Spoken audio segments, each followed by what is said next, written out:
An ancient horror has awoken from its slumber and is hungry for blood. Shall we see how many have fallen into shadow? Satellite sweeps of the war zone have uncovered what appears to be an underground storage facility. But I strongly suspect it's where chemical weapons are hidden, so we need to move fast. Ready to go dark. To descend into the unknown alone is extremely brave. Man out, hold fire. Or extremely foolish. We're gonna psyop this shit. Brothers in arms, or will it be a case of each man for himself? Down, get down! They're up on the ridge! Return fire! You teeter on the edge of an abyss. Your survival depends on the choices you make. They will be as a compass, guiding you through the unknown. Where on God's green earth have we landed? What nightmare have these luckless souls fallen into? You keep lookout. Lookout? Lookout for what? One by one, their lights will be snuffed out. Unless you can find the means to save them. Trapped beneath the earth, swallowed You have to move, let's go. by the void. Will you find the path to salvation? Or be lost in the darkness forever?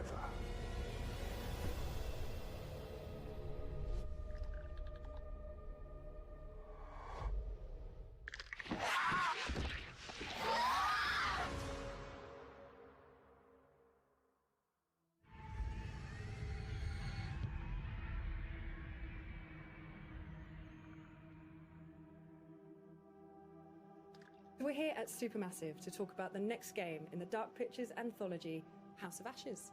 And I'm joined by exec producer Dan. How you doing? Hello. Thank you for joining us. Right, Really cool. So let's start at the very start. We're going to be talking about House of Ashes for most of the interview, but for those that don't know, tell us about the Dark Pictures Anthology. The Dark Pictures is a series of narrative, story-driven, branching horror stories. Each one is standalone. They each tell a different story, completely separated from the others, but within the same universe, so there is connection between them all. House of Ashes is set at the end of the Iraq War in 2003, with links 4,000 years ago that set the story up. So tell us more about the theme and themes, I suppose, within House of Ashes. It starts off with a military unit. They've got some new technology that can look for weapons of mass destruction underground. They think they've identified something in the Zagros Mountains in Iraq. And then as part of that, they come into conflict with an Iraqi unit. There's a pitched firefight, and then the two groups are plunged underground. There's an earthquake of some sort, and it's revealed that there's a hidden temple underground, these big massive structures, but these different groups, they're all separated, radio contact is lost, and they're submerged in this black darkness. Where on God's green earth have we landed? And then they're going to start hearing things and seeing things, and people are going to start disappearing. What the f*** just happened? So this time it's a very real threat. All of the Dark Pictures games, they all pull something from real life or from history, from fact. What's the case with the myth or historical part of House of Ashes? So we love looking at and reading myths and legends and stories and doing our research. And we know our fans love it as well, because there's something that they can link into afterwards. And I love doing that when I'm playing games and watching movies myself. So this one's set 4,000 years ago, the Akkadian Empire, and this terrible evil that happened. We had this self-proclaimed god king, Naram Sin, and he essentially cursed his people. He sacked this temple and brought famine and devastation to his own people. And so a lot of the history is lost, but we've done a lot of research about it, and then we had a lot of happy accidents that linked into the story we wanted to tell. And the fun thing for us is we get to do our own take on it. We get to twist it, and obviously we've made our own truth from it. At the end of the sneak peek, the trailer, we saw monsters. Tell us a bit more about what's going on there. The military unit that you're playing as, they don't really know what they're coming up against. They're not human, they're bigger, they're larger, they're faster. The team aren't going to know if there's one or two of them, or hundreds or thousands of them. And that's kind of the threat with this. You know, they've got guns, maybe they could try and take one of them down. But maybe there's another one around the corner, or maybe there's a group of them, and maybe they're going to get ambushed. Maybe they're like a cluster. Exactly, and yeah, they all pop a out at nest, once. as it were. Yeah. And it's been really fun to work on and see these things move around and how horrific they can be. They're different to us. They perceive the world in a different way. Getting little snippets of it in the darkness, and did I see that? Was it something that moved? Or is it actually just one of the other soldiers that's stuck in the catacombs? Who's there? We like to try and misdirect people on things, that did you see something, did you not? And that's a great thing within horror, that you think you're going to be scared right now, and we're not going to scare you now, we'll scare you in a minute when you're not expecting it. It's always coming. Yeah, always. So should we expect a huge amount of peril in the game? Definitely.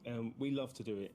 It's fun for us to work on, as horrific as it is, and we know that our fans love it as well. So yeah, there's at least 60 unique deaths, and there's a whole ton of variation on that as well. So Merwin and some of the others, you're going to see different things happening to them depending on how you play it out, getting ripped and shredded and torn. And because there's a firefight, there's going to be bullets flying as well and all kinds of stuff.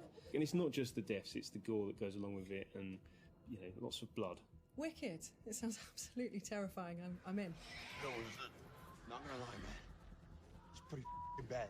What differences have you made or changes have you made to the gameplay and mechanics for House of Ashes? We're always evolving the Dark Pictures. We listen to a lot of the feedback from our fans, and also our team, what they want to do, how they want to push things forward. So we tried some stuff in Little Hope with more camera control, 360 cameras at certain parts, and we've really leaned on that again, and it really works well. In House of Ashes, lots of the game is set underground, and so these sort of corridors which are really tight and oppressive. Creepy. Yeah, indeed. So we've had to learn, because you take away the fixed cameras, and that takes away some opportunities for horror. But we've had to learn new tricks to scare people and ramp up the tension and the chance for jump scares, which some people love. We've also got a new torch mechanic, so it's military themed. So these guys are going to be walking around with weapons, with torches mounted on them. We love the lighting that we do, the sort of really inky black darkness that we have, and sort of the contrast to the bright areas. And so you're going to need to lean on that torch to allow you to see where you're going, what the threat is, and that kind of stuff.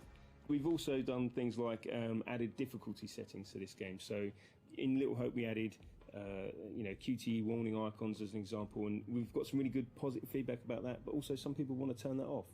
We want to allow you to play the game in your way. So with our accessibility settings and difficulty settings, if you want to have a more casual experience, you can change those settings. Still, most of your characters are going to end up dead, but that's spoilers, what happens, indeed. But that's what we come here for. That's okay, we can deal with it. So I've got to ask, what was it like working with Ashley?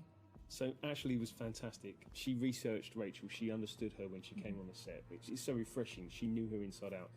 And Rachel is a flawed character, so she brought that through so fantastically. The rest of the cast were fantastic as well. When we were looking for Joey, Salim helped me. You didn't tell me this because... You'd flip your shit.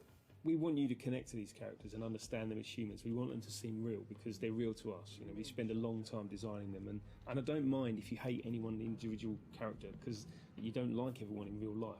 But maybe you'll like them when you see the journey they go on. Maybe you'll like them once they're dead and you feel bad about it. And you feel bad about it, definitely. Yeah. But also we want you to save them. We want you to try and save them. We know that some people want to get everyone killed straight away, and that's fine. That's their playthrough, cool. That's what they want to do. But, can you get everyone out alive and save as many as you can? There's a lot of replayability there. Indeed, Goes on forever. I like that.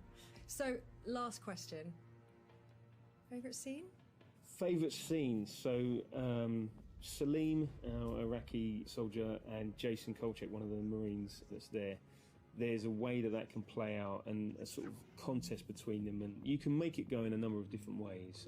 The enemy of my enemy is my friend. It's really emotional. Seeing them film it, I was lucky enough to be there, and then seeing that come through in game, I think we've got something there. I think that's gold. And then, of course, I love scaring people, so I love the jump scares. I love the moments of tension that we bring.